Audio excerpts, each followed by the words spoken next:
This episode is brought to you by Pamela Lee from Elite Title Group, representing all real estate transactions in the state of New Jersey. What's going on? Welcome to Let's Talk About It, your mortgage advisor and host of Let's Talk About It, Jimmy Mortgage. Today I'm here with Jose Padro. He's changing the industry by the minute with his team, his culture, his background, his love, his passion, and his return on real estate when it comes to everyone involved. Jose, welcome to Let's Talk About It. How are you, brother? Thank you. Thank you for having me, man. I'm excited. Yeah, man. You're dominating the island of Long Island. Yeah. So let's talk about it, man. Let's dive into it. Yeah, I mean, listen, Long Island, it's a beast in its own. It's crazy. The market is insane. But I'm blessed because I have a really good team. They're killing it out there. When you say really good team, Jose, the scoreboard matters. Let's dive into that a little bit. Come on. I know you're a humble person and I know you're blessed, but Jose, look, numbers matter, right? So dive into that. Let's talk about the awards. Let's talk about the recognition that you got going on in the brokerage, man. So I work with Signature Premier Properties. Okay. I've been doing this for about, I would say, 16 years. I have a team of 36 agents. 36 agents. Yeah. So they coming to him, man. I love it. No, and we have a good synergy. Everybody's very collaborative. Everybody helps each other. And I have agents all over the place from Marinick, Westchester, Bronx, Brooklyn, Queens, and all throughout Long Island. Okay. And just last year, they did about 80 plus sales on just my team alone. Me personally. 80 plus sales. Yeah. And personally, I did about 40 transactions last year. Self-producing 40. Yeah. So it's crazy. Like last year was really good. But again, I'm only as good as my team, and they're all new agents. I like new agents. Whoa. Yeah. Let's talk about it. Wait, not seasoned. They all new agents. Yeah. So you're coaching them to get to the numbers where they are today. Yeah. So like I've been a team only for 4 years. This is going on my 4th year. Mm-hmm. A lot of people don't know that I quit my full-time job 3.5 years ago. I used to be a store manager at Marshall's, a retail store. Yeah. Oh, wow. Okay. Yeah. Working 60, 70 hours a week. And doing real estate. Yeah. So that's why, that's why with my team, I don't accept any excuses. Right. I did it. I worked full time. I was producing agent, like doing 15 to 20 deals while working full time. And then when I made a leap of faith, like basically 3.5 years ago, that's when I started my team. And yeah, it's been a blessing. Last year, I had 7 agents, new agents hit 6 figures. And I feel like that's my goal, man. Oh, man. Yeah. Yeah. Look, he's keeping it real. Look. Yeah. Listen, listen, I don't discount anybody. They hustle, they work, They treat it like a full-time job. They show up every day. They're working every day, and that's why they're succeeding. No, they're succeeding because of the buy-in and the culture that you put in front of them. Yeah, that's why they're succeeding, right? Yeah. Obviously, look, the percentage of one doing well in real estate, 90% of people do not do well. What's the numbers, right? So I just saw this, and I have a team meeting every week, and the average of agents that quit, and within 5 years, it's 87%. 80s, I was close. I was off by 3%. 87%. Crazy. Yeah. And what a lot of people don't know, and I keep it real, when I got into this business, and we just literally had this meeting last week, and I printed out all my transactions. I got licensed in 2010. I closed 0 deals in 2010, closed 1 deal, which was my house, 2011. I quit for 3 years. People don't know. Okay. 2014, one of my best friends goes, "Hey, you have your real estate license?" I'm like, "No." He goes, "Well, get it. I want to buy a house." And this guy, he bought like 5 houses already for me. But my boy Kais, a shout out to him. Okay, let's do it, guys. After that, when I came back, 2014, 2015, I still closed just 1 transaction. But after that, I knew, all right, if I get back into this, it's full-fledged. And yeah, man, it's been a journey since 2010, but everybody just sees now, but they don't see the struggle of what I struggled with in the first 5 years. Like I have my own sibling buy a house from somebody else. My cousin list a house with somebody else. So that's what I think got in my head, and I quit. But then when I came back, I was like, all right, nobody's going to stop me. There you go. I love how you're sharing the behind the scenes, right? Because again, it's a journey, right? Yeah. There's a starting point. there's the struggling point, Yeah. there's the middle point, and you're still writing chapters. Yeah. You're still writing chapters. And people don't see that, man. No. I feel like that's why I like to be as transparent as possible, especially when I speak to new agents.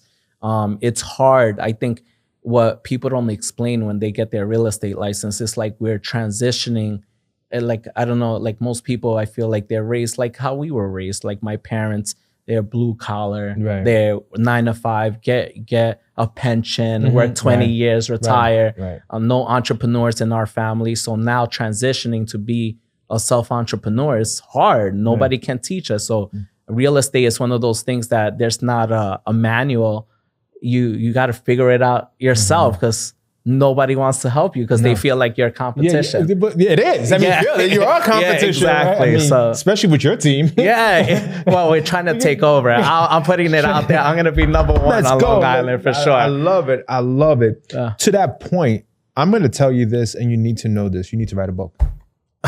You should. I mean, clearly, this needs to register with someone because I know. Of course, you're going to see this on Let's Talk About It. Yeah. But I feel like if you're not on social media, you're not on YouTube, you're not on some of these channels. Yeah. It's a good thing to do now, working with your current and past clients. Yeah. To let them know, like, look, thank you, but thank you again. Read my story. Yeah. I think you should do something like that. I'm putting it on air so you can put it out there. Because, look, I'm feeling good about this because of the fact that I didn't know this about you. And as I'm asking you these questions, you're dropping these gems. And this is important because, like I said, a lot of people do not make it in this entrepreneur space of real estate, right? It looks sexy. It feels sexy. Yeah. It demands a lot of wants and you can't accomplish it because you don't have enough needs. Yeah. And then you rely on certain things and then you're living in the debt of world that you can't get out of. And then now you owe taxes. You have all these things happening. And Jose's like, no, come on my team. I'm going to show you a blueprint. We're going to make it this way. And if you don't believe me, ask that new agent who just started last year. And that's what it is. I interview a lot of agents and I always tell them, full disclosure, reach out to any one of my team members privately. You don't have to tell them that we spoke and just get their feedback of how everything is going. And they make the decision themselves. Wow, dope. Yeah. So what inspired you to build a community with real estate and how did that vision turn into your doing today of EREN? EREN, I think it's something that my partner in crime, Kat, like she brought up that Catherine, she does the title business all for my whole team. And she had a vision that she wanted to make it, like I would say, very transparent. In our business, I'll give you an example. We went to this networking event and they were top producing agents. There were 7 of them in a panel. And it was more of an egotistical fest. Oh, I did this, I did this. Right. And then I had a lot of my team members go there. And I'm like, what do you learn about going into this networking event? And it wasn't no substance. No. They didn't say, hey, this is how I get my business. Nothing. They didn't learn anything. So I know this very well. Yeah. And it's just like a ego fest. And I can't stand it. And that's why I invite people from other brokerage, other agencies to come to my meetings. And I tell them exactly how I get business. Because I'm a big believer of there's enough for everybody to eat. Right. And when EREN came about, me and Kat's vision was we wanted to be raw. We wanted to be transparent. How are we going to serve better the community and agents, how we can make them successful. So our first event, it was about wholesaling, flipping. I had 2 of my good friends there speaking and they were raw. They're like, this is how we get wholesaling deals. This is how we get auctions. This is how we get leads. And it was a Q&A and they were spilling the beans. And we sold out at that event probably within 48 hours. 48 hours. 90 tickets. In an event in 48 hours. Yeah, it was crazy. Let's go. Let's go. It was really good. Go. That's dope, man. And then we had our second event, which was about commercial real estate, because I feel like that's a boys' club. Okay. Nobody wants to share how they're getting commercial deals and things like that. And that event, we sold out in less than a week. And we had a really positive I would say input that it was good. It was really good Q&A and a lot of people learned a lot of stuff there. Wow. Speaking of investors, right? In today's market, what separates agents and investors who are thriving and struggling? What's that like? I feel like investors right now, it's like realtors. Everybody knows a realtor. Everybody knows cousin, brother, sister. Everybody's a realtor. Right. Investors, everybody's trying to be an investor. Everybody's trying to be an investor. Yeah, right? It's hard. It is hard. And especially now because there's a lack of inventory. I think the people that have been doing it for so long, they're hurt by it because their business is down, because these new investors, they don't care to make 20, 30,000 on a deal. So, and now you're seeing end users buying it, and now there's no profit margin. The margins are so tight. Right? And they're not foreseeing like issues as far as the house and things like that. I feel like the investor pool right now is definitely hurting.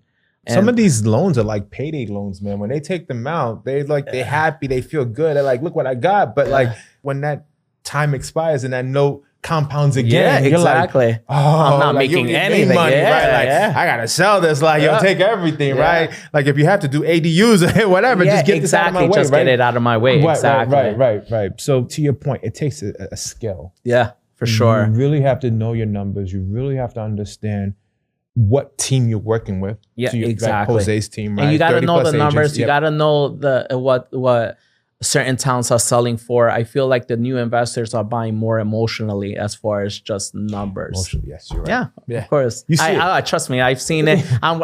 One person just immediately just popped into my mind because he bought a house that like the average price point in this particular neighborhood is about $680, and he bought the house like around $525.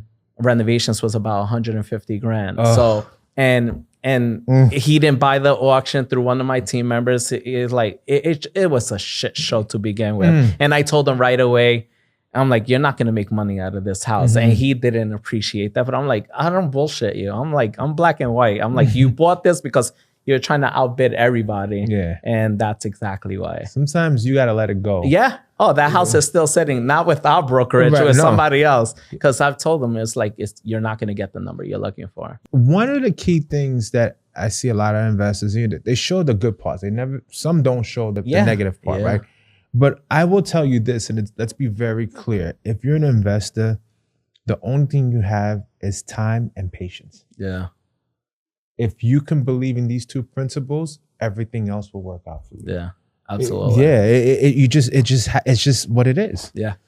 This episode is brought to you by Carrasco Cantina, a local real estate firm located in the state of New Jersey.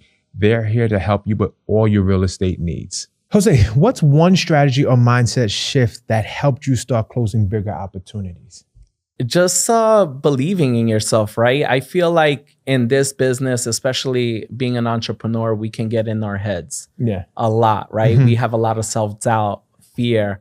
I would say I speak to my therapist, which is my wife, all the time. Okay. And that's mine too, right? I think that's everybody's therapist, right? Right. She, believe it or not, that self-doubt is minimized after speaking to her, right? She's like my biggest advocate. She's in my corner. She believed in me before like telling me to quit my full-time job long before I even thought I would do it. And she believed in you. Oh yeah. And that's until this day, anything and everything, like even getting into that luxury market, starting the team. She's been my biggest, I would say, cheerleader in my corner. For sure. She keeps you accountable, man. Oh, hell yeah. Oh, trust me. That pillow talk is that pillow talk is crazy. I know. She's like, you could have did better this. I'm like, what the hell? I'm trying to sleep. Yeah, sometimes mine is negative. She's like, you ain't shit. You ain't gonna be shit. I'm like, yo, dude, calm down. This is coming. She's like, well, if you would have done it this way, we probably would have had it by now. But you always want to be in your own ego. You on entrapment.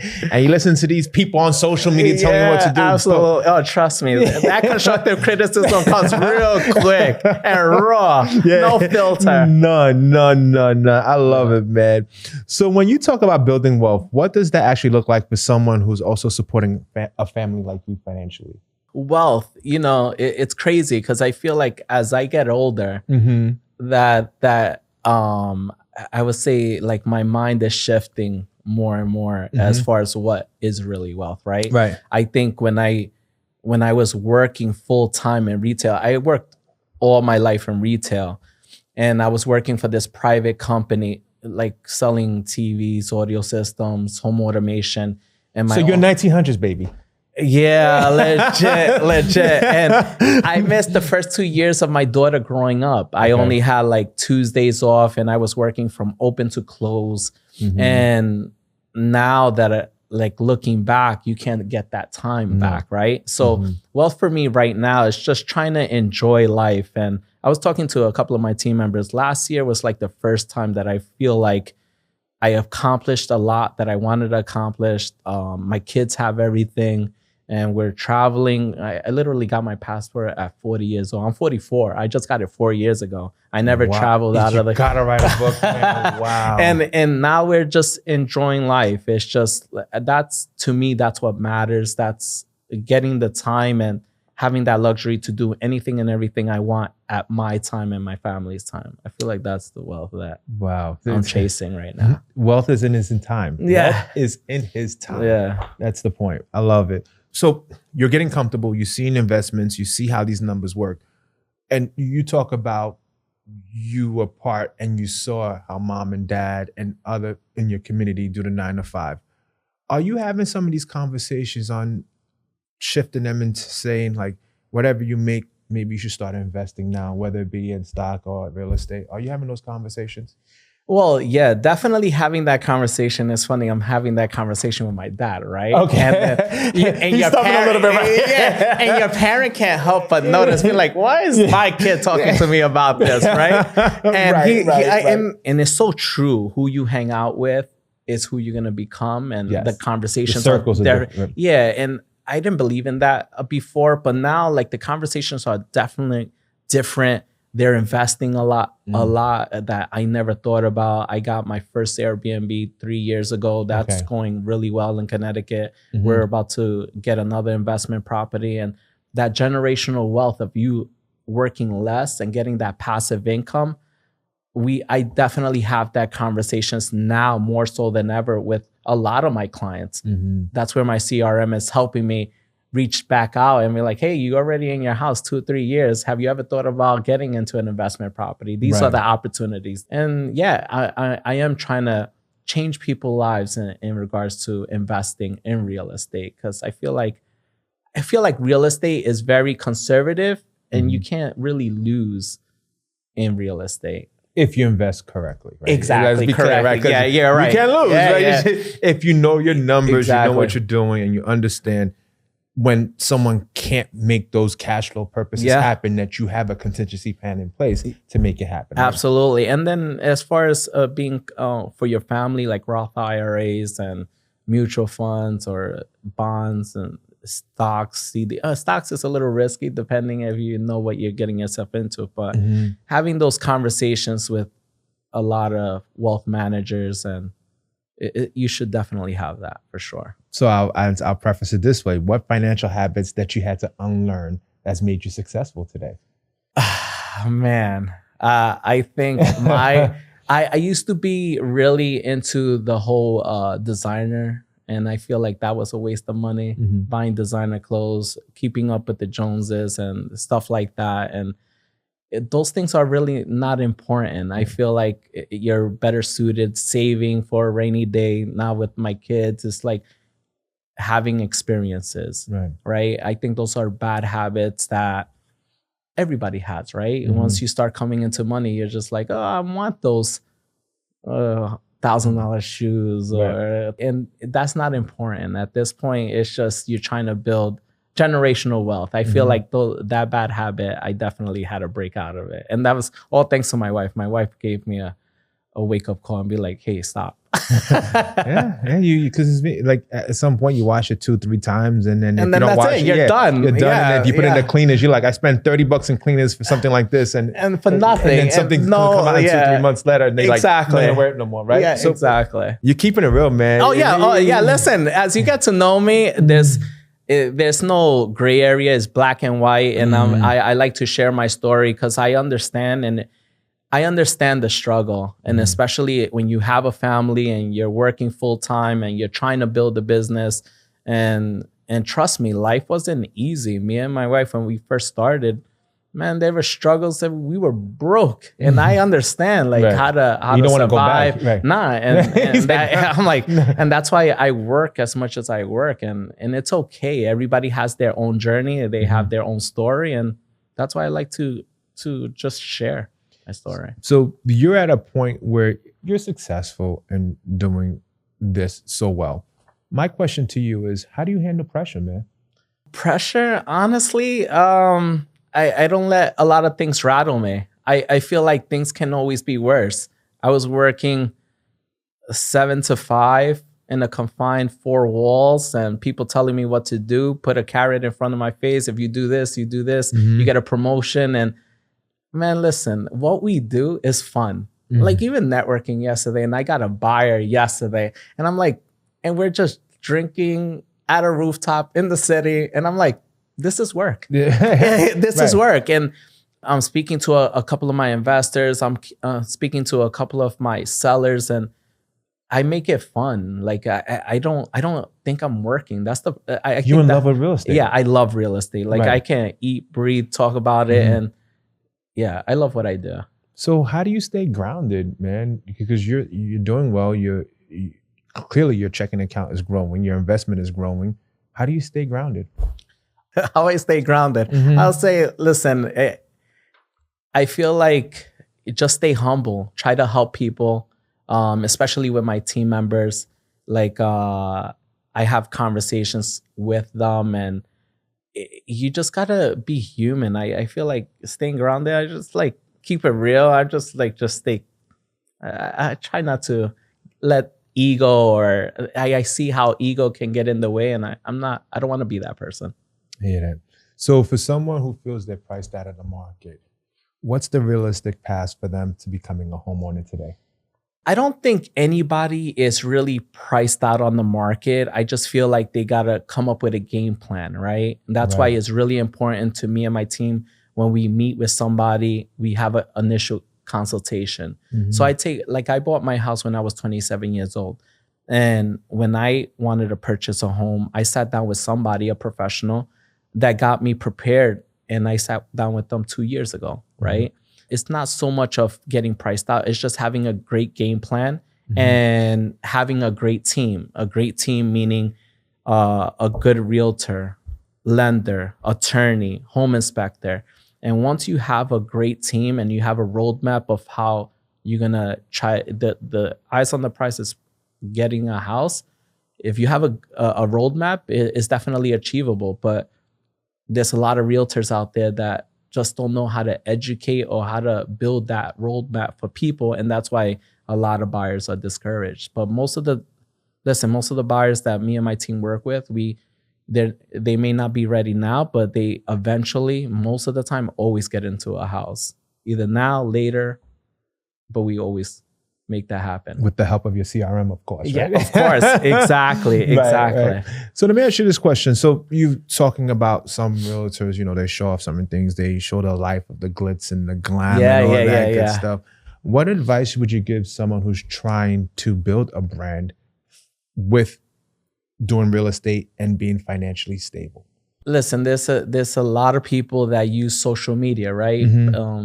The biggest thing that they always say, perception is reality. Right. So they're posting as if they have it, and good for them. Listen, if that's the lifestyle they're trying to portray and they just want to build as far as that mindset that, hey, I'm going to have that. Like manifestation is a real thing, right? I believe in that big time. I'm a big believer of perception is reality. You post it out there because eventually you will be there. Right. And if that's something that motivates them and they can be positive, more power to them. I'm like, go for it. As long as you have a good mindset and that's what motivates you, go for it.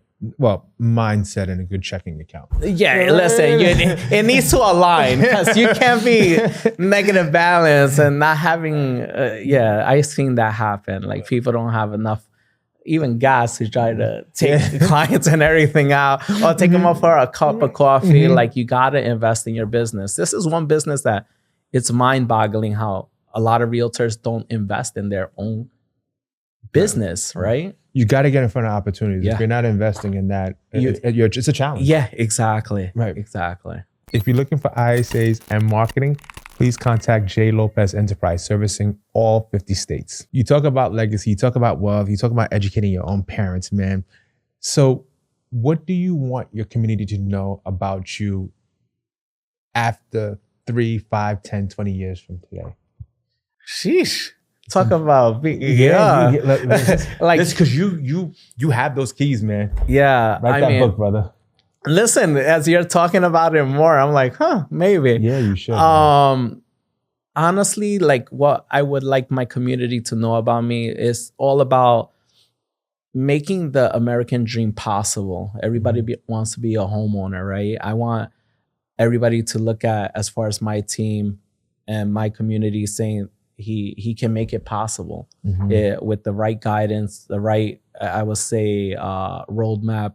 It's achievable. And education is huge. I feel like there's a lack of education of realtors, of making sure that the community can achieve as far as home ownership, whether it's with grants and down payment assistance and things like that people don't talk about. Right. And realistically helping the community. And you'll be rewarded later on, but genuinely help people. Key word is help. Yeah, you got to. Right. I love it. So Jose, if people are looking for you, where can they find you, man? Oh, you can find me anytime, anywhere. But you can hit me up on my cell phone, 516-815-6164, or IG, business as usual. Okay. Yeah, they can reach out to me anytime. Wow. Guys, look, Jose just gave you the nuggets. He gave you his story. He gave you his why. He gave you his returns. He gave you what legacy looked like. He gave you everything you know to encapsulate your life, especially when it comes to his community. And he's even telling you, I'm still educating my parents to this day. My point is, you're going to get enough from this podcast. I can't wait for this to go. Man, thank you for having me. I appreciate you. Of course. And of course, we got to shout out Catherine, because Catherine made this happen. Yeah, she was like, Jimmy, Jose's coming. I'm like, okay, let's do it. And I'm like, yep. And then I'm sitting there, I'm like, then I look up Jose's numbers. I'm like, yo. I was flattered. Listen, I'm like, when she said, hey, you want to, I'm like, yeah, why not? Listen, Jersey, they know me. I'm like, all right, cool. Why not? And this is what's about relationships. Look, I get it. We see certain things, but I appreciate what Catherine has done for me, because she spoke about me when the doors were closed. Nice. Yeah, that's the type and of that's why we're here today. Yeah, exactly. And so I got to give her props for that. And of course, Karim, she also made this happen. So I want to make sure I plug in the people that made this relationship happen today. So again, thank you so much, Jose. I appreciate you. Thank you so much. Yep. Others, if you're looking for conversations like this, always go to Let's Talk About It. I'm on your favorite streaming platform, Jimmy Mortgage, your favorite mortgage advisor. Thank you. Awesome. Hey listeners, are you looking to improve your home comfort and save on your energy bills? Let's talk about Seal Power. They've been awarded Energy Star Sustained Excellence Award, seen on Good Morning America, the New York Times, and World News. Seal Power is dedicated to keeping your home cozy while saving you money. Check out their website for tips and incentives and more at CIELPOWER.com. Stay comfortable and save with Seal Power, where comfort meets efficiency. Follow them on Instagram for updates and more, and Let's Talk About It as well. Thank you.